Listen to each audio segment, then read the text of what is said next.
and it is a podcast these days. We're doing audio and video, and you can find it in many places where you find your podcasts. And that theme, written by Lisa K. Dieter on the guitar.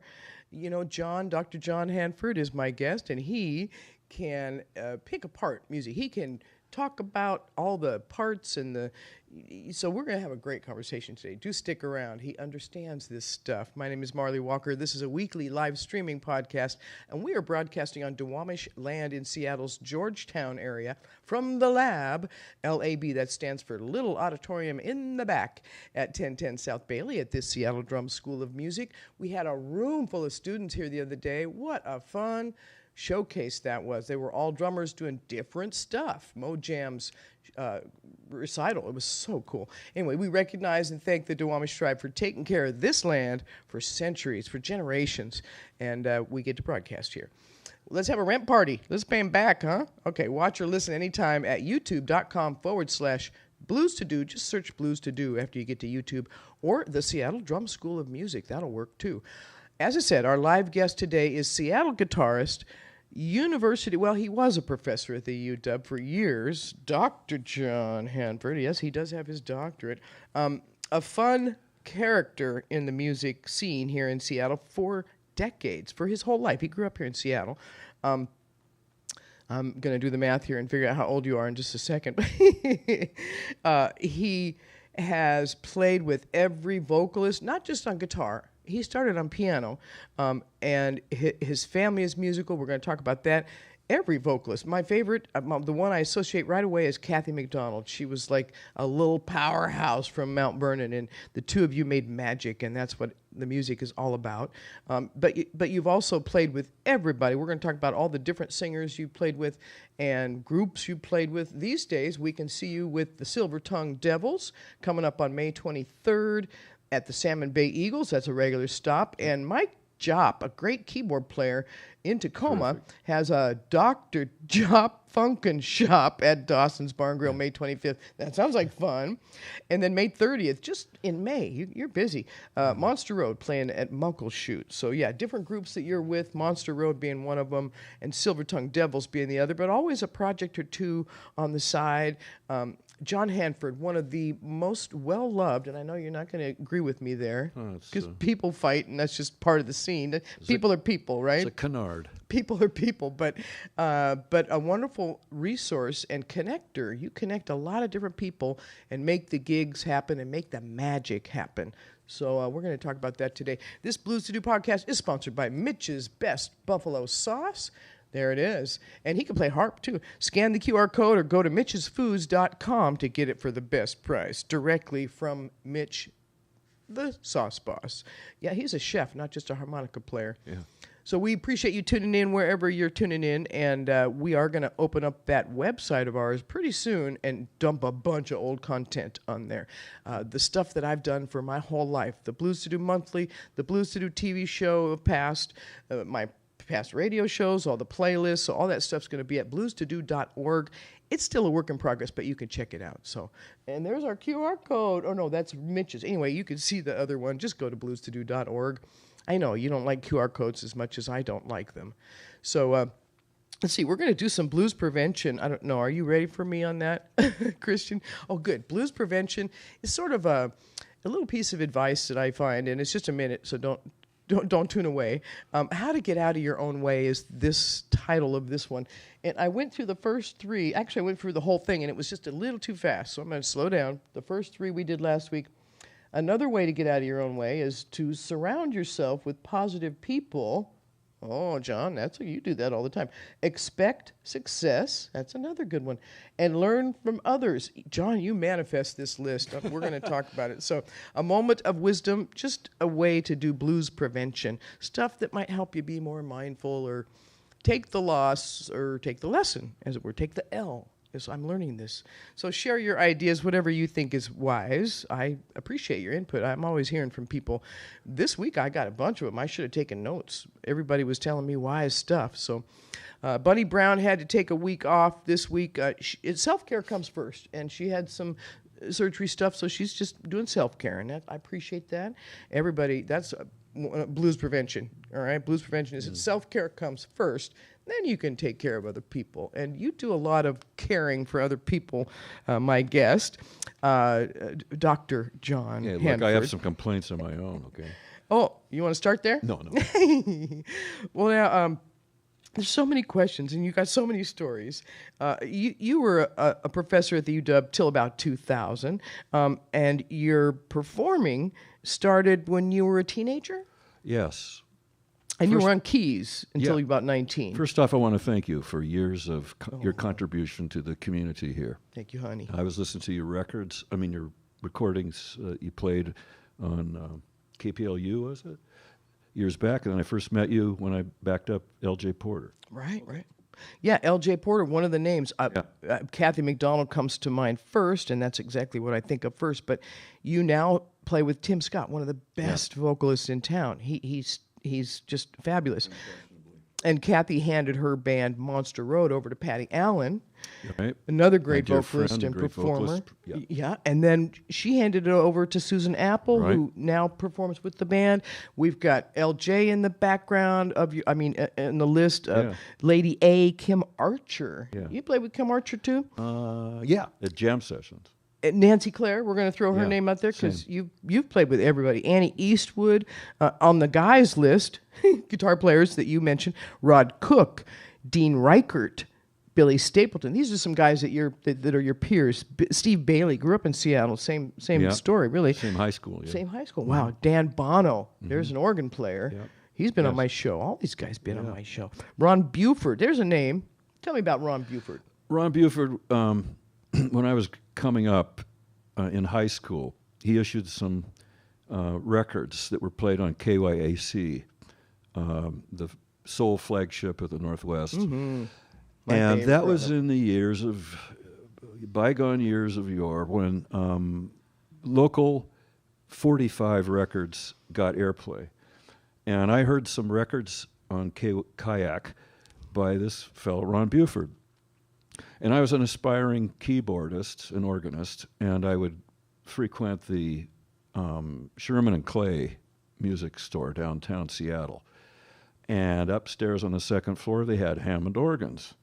And a guy took me up there and insisted that I sit down at a B3, and I told him, I'll never be able to afford one of these things. And he goes, that's okay. And then he told me there's a young kid going to Garfield that I think has great potential, and his name is Ron Buford. And lo and behold, I started hearing him on the radio and bought his 45s. And I would encourage anybody, Wheatl's Groove, you said, right? He's still in, people buy CDs any longer? I don't know. I do. But anyway, anyway. It's a great film, too. People want to check that Wheatl's Groove absolutely. film out. And Ron Buford remains state-of-the-art. And I didn't know it that friends I later made were part of his band, Ron Soderstrom and different characters. I think Jay Thomas was. Anyway, phenomenal records. They'll still just rip you apart. How we get started on that? Anyway, so he was someone I greatly admired and wanted to get into that kind of organ style. And I got a little M3 Hammond, and I quickly got tired of trying to haul it around in a U-Haul. Right. Anyway, okay. So then you got into guitar. Yeah. Tell me about that, because your first blues records were like Lightnin' Hopkins. Tell me about your Lightnin' Hopkins experience. Well, friend Tim Bono introduced me to a number of blues artists, and I went out and bought their records, and I loved the early ones I got. And these were Lightnin' Hopkins and John Lee Hooker and Howlin' Wolf, particularly those three, and then later BB. And I was playing in a band, 6-piece band. Always the bands I had, typically had brass sections, because I loved that kind of ensemble in rhythm and blues. And so I'd I picked up the guitar. Friend showed me 3 chords and a bar chord. I took it up and started playing. And the band I was in, the guitar player became more interested in drinking and impregnating his girlfriend. It happens. and driving his Mustang, and he would leave his guitar at my house. And so we, in our band, included Tom Urak, who was another great vocalist. Yeah. And so I've been exceedingly lucky in that regard, working for great vocalists. Still am. So anyway, this fellow would leave the guitar, and we always switched instruments anyway in this band between bass and trumpet and a guitar and organ and stuff. So we were all moving around. So I started playing, went down to a hock shop and got a Telecaster used and started learning a few chords. So my debut was My Girl. And that was in Soul Sounds with yeah, Tommy the Rex? Soul Sounds. The name of the band. Yeah. We worked about every weekend, well, enough, during the week that I didn't have to flip burgers at some place or whatever a teenager would have done at that time. So I was privileged and had lots of work. And when I went to high school, I continued doing that. I mean, went to college in history at that time, did much the same thing, because back in those hoary days, people could get by a living. You could, if you earned $50 a week, there were plenty of gigs to be had. We're talking the late 60s, early 70s, when the boomers had reached drinking age. And so it just exploded, clubs everywhere. So you could earn $50 a week. You paid $50 a month rent, maybe, with some other guys. You could live. So it was an anomaly to have an existence like that. Well, yeah, and you talked about World War II Yeah. and this whole dynamic of what Seattle was then and what opportunity. You got the opportunity to play those clubs 5 to 7 nights a week. Yeah. I hear about this era from people, and it's like, wow, you could work full-time doing music, and now that's just not... And and you could doable. also have a residency, which was important, because you could work a week or two, same guys, same place, and hone your stuff and make your mistakes. Leave the learn gear from 'em. overnight. Yeah, leave your gear overnight. What a concept. And you were the one act on the bill the whole time. And so, I mean, this was, to divert in stylistic frameworks, it's like this is regarded as somewhat as crucial for like John Coltrane. You get in a gig in a place week after week and get your stuff together there, instead of you're guesting doing a repertoire that's 30 years old at Lincoln Center or something. Anyway, so that was an opportunity that we all had as coming up after World War II with this new creature called a teenager that had money and increasingly became part of the marketplace. We talked about the Vault with somebody. Did you ever go to the Vault? Yeah. That was a teen club Yeah. that Ronnie Pierce ran. Okay, so you were part of that. Well, in once I went. That's okay, all. right in the thick I didn't of have a it. car. Well, and Sherman and Clay, my mom talked about Sherman really? and Clay. We have a Sherman and Clay piano here at the drum school. I'll show it to you on the way out. I mean, you're right in the fabric of Seattle history. You're right. Oh, yes. You're one of the threads. Yes, years ago. And you turned 75 this year? Is that No, what I'm not counting? quite yet. Not Thank quite. you. You will be, though. October, I shall be 75. In October. This Yes. year. I said this year. Oh, okay, sorry. Yeah, you're right. That is true. And you've played with all the big names, the Kingsmen, the Dynamics, the Wailers even, not the No. Bob Marley Wailers. I never We're played talking with about, those guys. I played with the Wailers. You played the Wailers. But I played with my friends are all in these other bands. I played with them. And if they needed a guitar player, you're the first call. If they said, oh, so-and-so's sick, could you... I think they'd call Rod Cook probably before. okay, okay. But Dean. tell me about playing with the Wailers. That is Yeah. history. That's Yeah. Washington State. Well, yeah. Okay, I first heard him when I was about 9, and my first exposure to Louie Louie. If you'd told me that someday I'd be playing with those guys, yeah.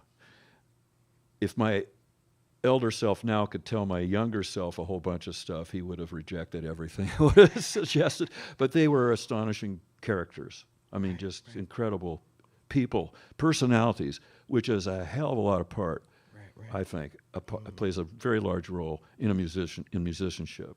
Yeah. Is personality as much as any kind of hardwiring talent or shaping or anything. It's like, anyway, those guys were, they broke the mold. Well, yeah, and you talked about the Dynamics. Yeah. Jimmy Hanna, the R&B, Yeah. the beginning of the R&B sound, really. They took it seriously here. Yeah.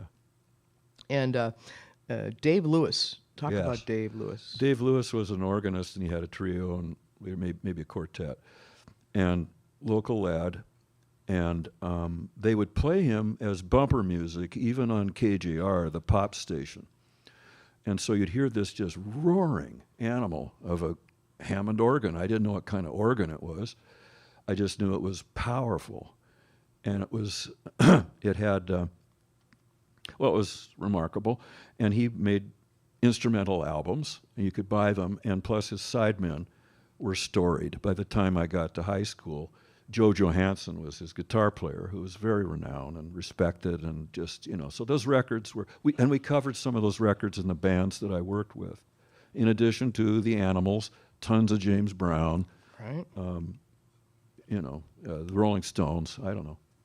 James Brown changed your life? He did.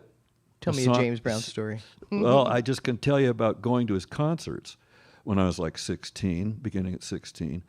And during the counterculture clashes, you go to a James Brown concert. Okay, so let's say I went to a Jimi Hendrix concert, which I did more than once, or any sort of countercultural hero's concert, rock concert. What a marked contrast that was, going to a James Brown concert where little grandbabies and grandpas and the whole community would turn out for this guy, and you got every cent of your money's worth. And the band, in fact, the hairs on my arms are standing as I recall this. The band would open up for James, and that was enough. I mean, I was just blown away. They'd be doing instrumental versions of popular songs, and then he'd come out.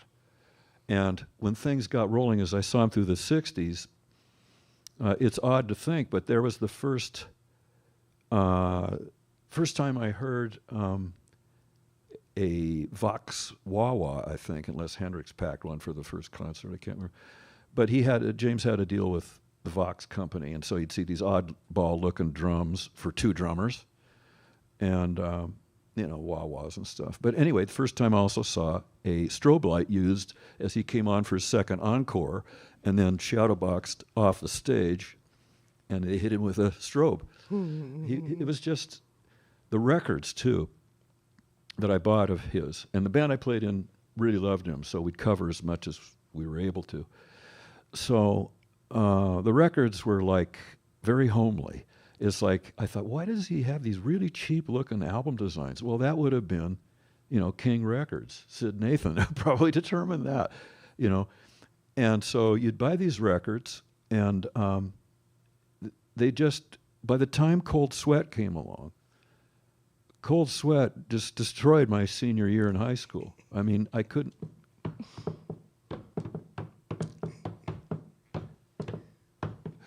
Sorry. It's best I could do here. You weren't studying, you were I tapping couldn't the get table. that. I couldn't get it out of my head. Do you always have a song in your head? No, I try not to. Interesting.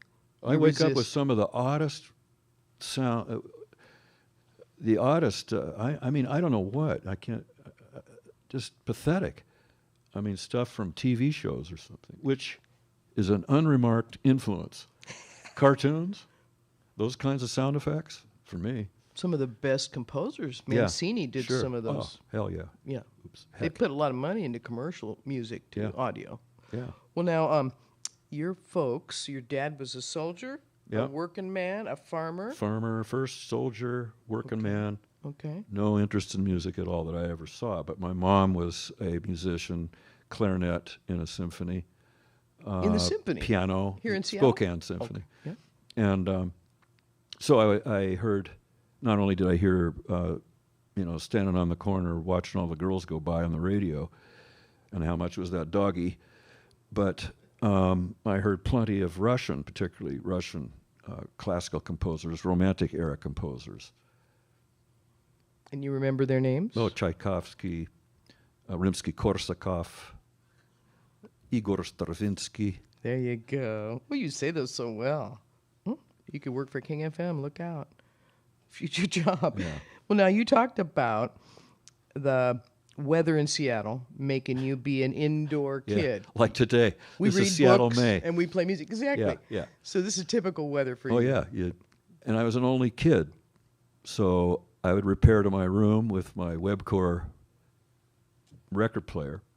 And I started buying 45s when I was about 12. Well, first 45 an auntie gave me was Elvis, of course, because I'd flipped over him in 56. and wanted to grow sideburns, and I haven't been able to grow a decent sideburn yet. Anyway, where was I? Okay, so I started buying records at Stewart and Sullivan Record Shop and Appliance Store out on Lake City Way. I think the first record I might have got was Quarter to Three by Gary U.S. Bonds, which still drives me nuts. And then came albums. I went off into James Brown and the Beatles. Yeah. You know. Well, now. Oh yeah, but I'd listen to them alone. And then when I had my first guitar really was a $12 thing I got from Sherman Clay. Right. And so I learned 3 chords and started getting calluses and figured out I could learn a number of tunes with those 3 chords, E, D, and A. Mm-hmm. And so that's what I would... I'm doing that now myself. It's kind of dangerous for me to step across that line. But no, everybody's going to be critical, but I'm no. That's the greatest point. The greatest part is I have permission to make every mistake and to be totally awful, because I'm not worried about, I'm not progressing fast enough, or I wish I got that together, or any of that kind of malarkey. It's like just, you're there, as our friend Chandler is, for the love of music. Right. And you got that. And you bring that to the crowd, the audience that you play for. It's like, oh, Joy Factor 10. We're going to have some fun. Well, I'm scared enough as it is. Right. At Salmon Bay, I can't get out of the spotlight. I'm the only guy that has a spotlight there. That's hilarious. And Tim Scott's over in the dark. What's that about? Well, now we got more conversation with John Hanford. I gotta take a break. The time is flying by. Mitch's Best Buffalo Sauce is my sponsor, and I really thank him for being there for me, for giving the support that we need to keep this going every week. It's a lot of fun. I have such fun with these conversations. So thank you, Mitch. Thanks for being there for me. And that's his sign right there, and that's his sauce right there. Yep, I use it every week. I do. You got the jingle? Oh, he's working on the jingle. So, there he is.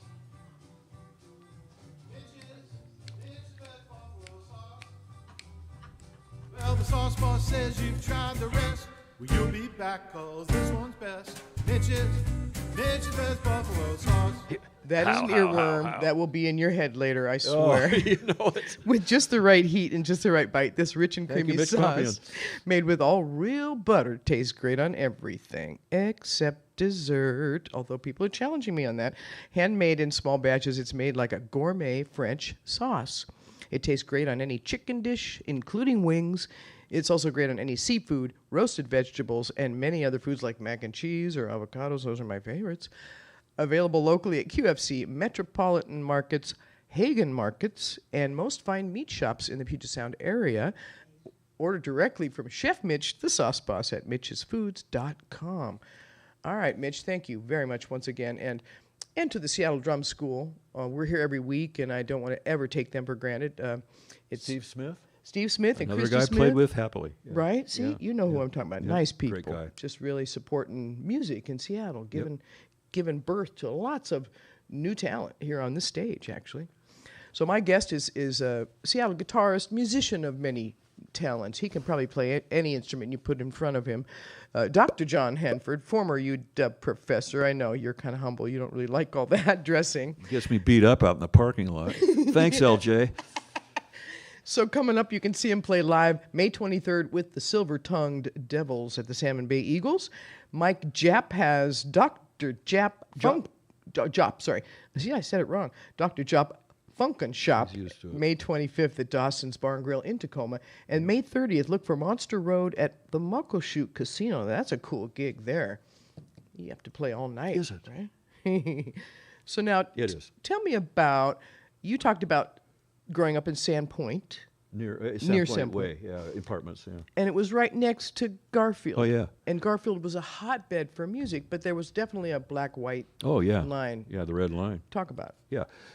Well, we didn't, the schools were de facto segregated.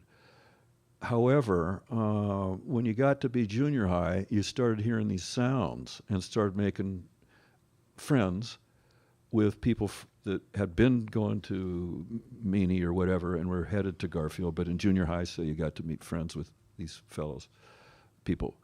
And then in high school, when you're alert to all things on the radio, including KYAC, you start making common cause with some of our brothers on the other side of Seattle.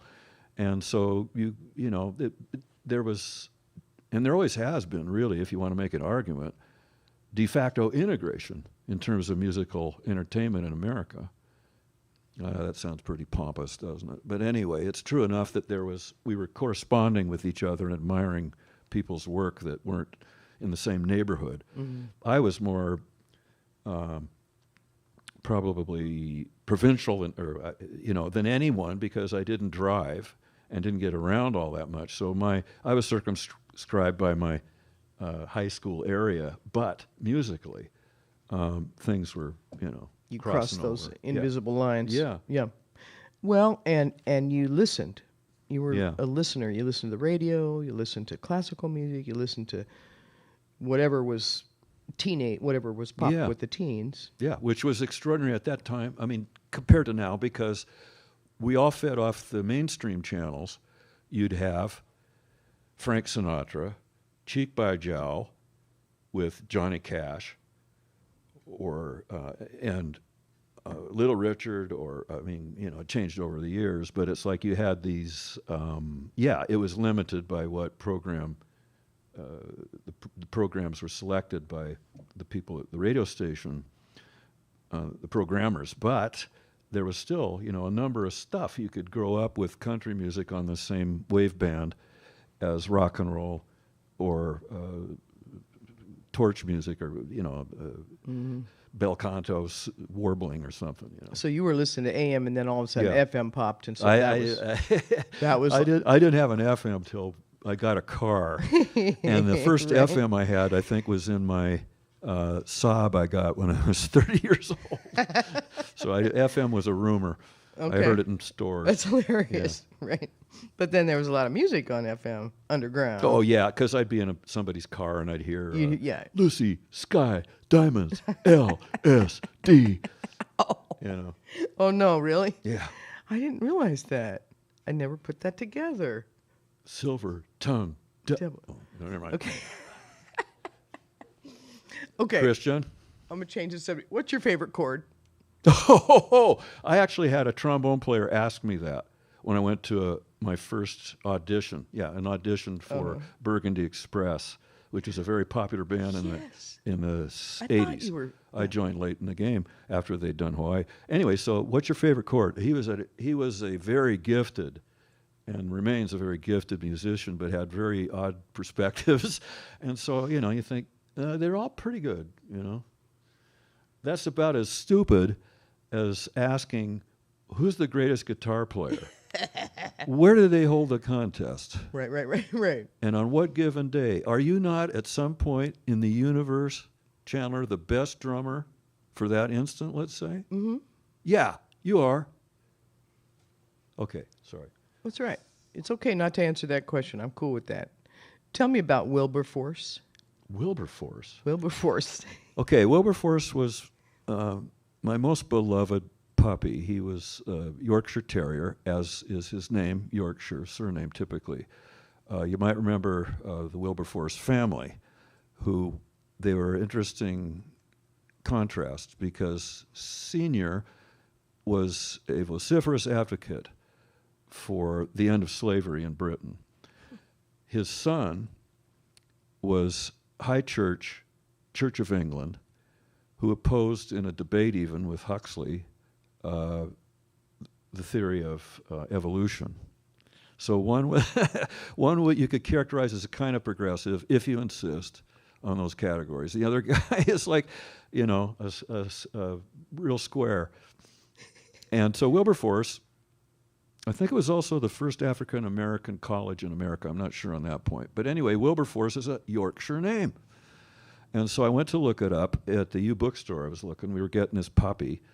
And so I looked it up. And, Yorkshire names. I thought, and there it was. So he was a great guy. So when I wanted to donate some funding to my friend Larry Starr, he was initiating an American music program at University of Washington Music School.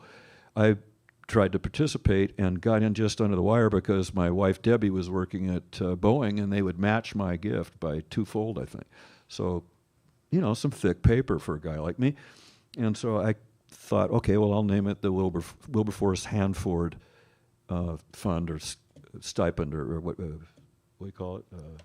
Yeah, a fund, a scholarship type fund. Yeah, scholarship type. And so that was what I christened it, but later now the university is sort of embarrassed by the name, so they send it to John C. Hanford, the accounts as They don't want Wilberforce on there. Yeah, he's gotten short shrift again.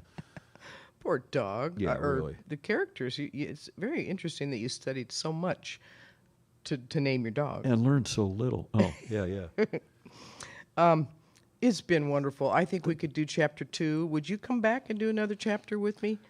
Well, I know. I'll have to consult with my management, see how my calendar looks. Right. Yeah, no, that'd be wonderful because I love your program. This is the third time I've been here. I was with your Kathy McDonald when she had a broken arm and performed. Right.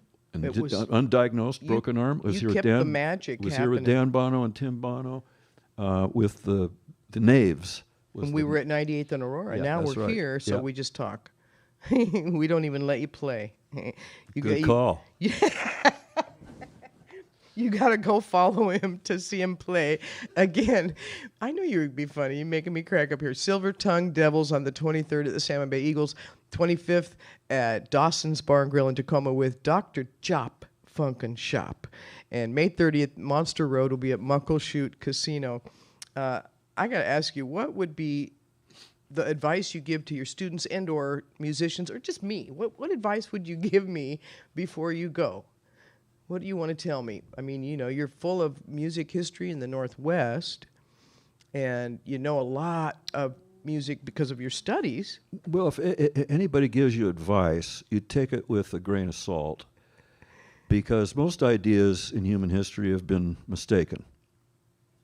So there's no reason to disavow your own ideas about anything. Mm-hmm. And, to thine own self be true. Profound. Yeah, very. Bronx cheer. He's a student of life. He's still a student. He went back to college at 40. So, yeah, you've been studying stuff. You're not done yet. It's nice to have your stimuli here. It's inspiring me. It's a usual refrain that, let's see, I just start getting an idea of what I don't know by the time I'm like 75. Right. Okay, what do we got on the screen? We got the Silver Tongue Devils. Tell me about all these guys before we go. You got there's you, and there's Tim Scott. He's been on my show. Yeah.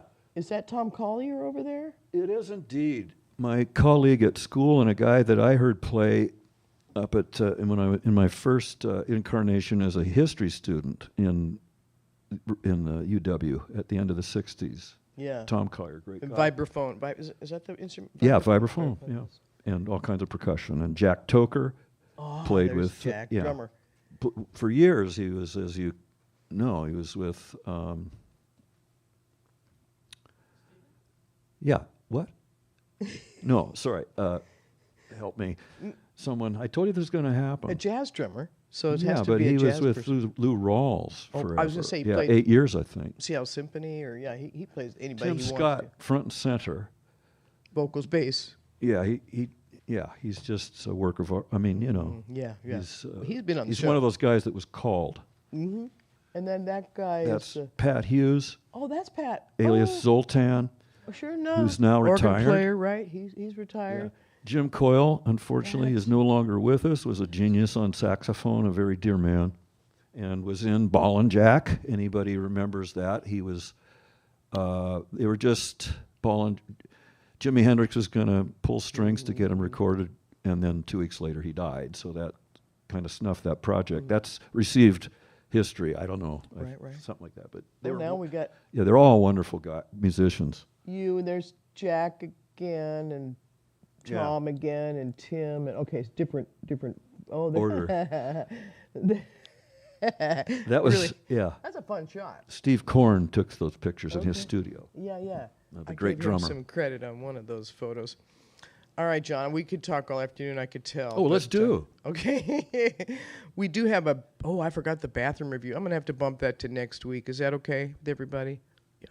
We'll review the Vermilion bathroom next week. I don't review bathrooms that are funky, I played nasty. You did? Yeah, You for played- my friend Bruce Bickford, the filmmaker, You played every with room the in Silver town. Tongue Devils.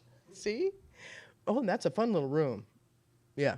Anyway, it's a gallery, and then they have music as well. So we'll do the bathroom. I don't review bad bathrooms, just so you know. They don't get free press if they got a funky bathroom. So yeah, do check out our work in progress new website, blues2do.org. And this podcast, this streaming podcast, is live right now, but is also available later at youtube.com/blues2do, or just the Seattle Drum School. You can Google it or search for that and find it. And we did interview Tim Scott. You could definitely look up that old show. And Mitch.